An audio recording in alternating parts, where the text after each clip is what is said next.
एक बार इस वीडियो को जरूर देखें। देश भर में सैकड़ों उड़ानें कैंसिल होने के बाद तमाम एयरपोर्ट्स पर हजारों यात्री फंसे हुए हैं। तरह तरह की दिक्कतें आ रही हैं।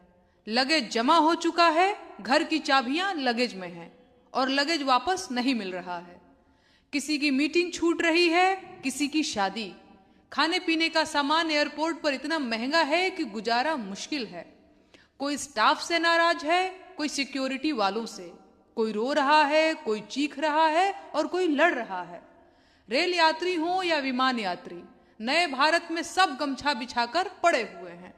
सरकार के पास इन फालतू बातों के लिए समय नहीं है और कष्ट झेलने वालों को भी सरकार से कोई शिकायत नहीं है।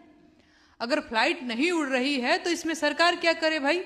सरकार का काम जहाज उड़ाना थोड़े है। यात्रियों को अपनी सीमाएं भी पता हैं। सरकार से सवाल पूछने वालों का हश्र उन्होंने देखा है।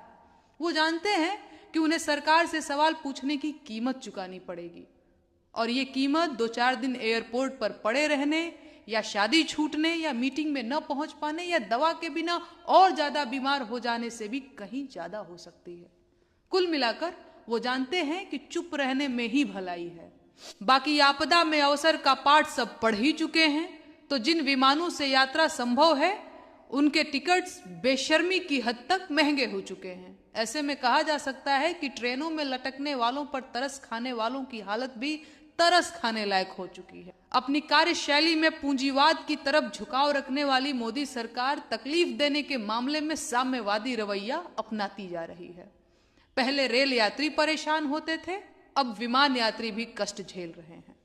पहले बेरोजगार युवा आत्महत्या करते थे, अब एसआईआर के दौरान सरकारी नौकरी करने वालों ने भी आत्महत्याएं की।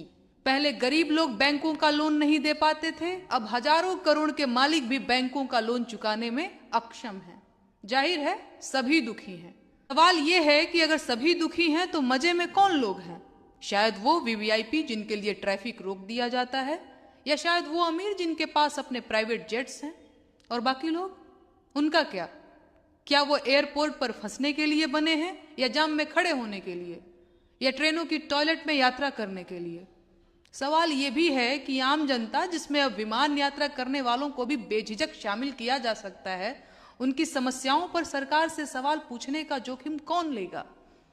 सवाल पूछने और जवाबदेही मांगने के बदले देशद्रोह का मुकदमा कौन झेलेगा? कहीं सूली पर चढ़ा दिया गया तो कौन चढ़ेगा? मैं आप सभी से पूछती हूं, क्या ये देश भाजपा हुकूमत का गुलाम हो चुका है? ये देश भाजपा हुकूमत से कैसे आजाद होगा? कौन लड़ेगा?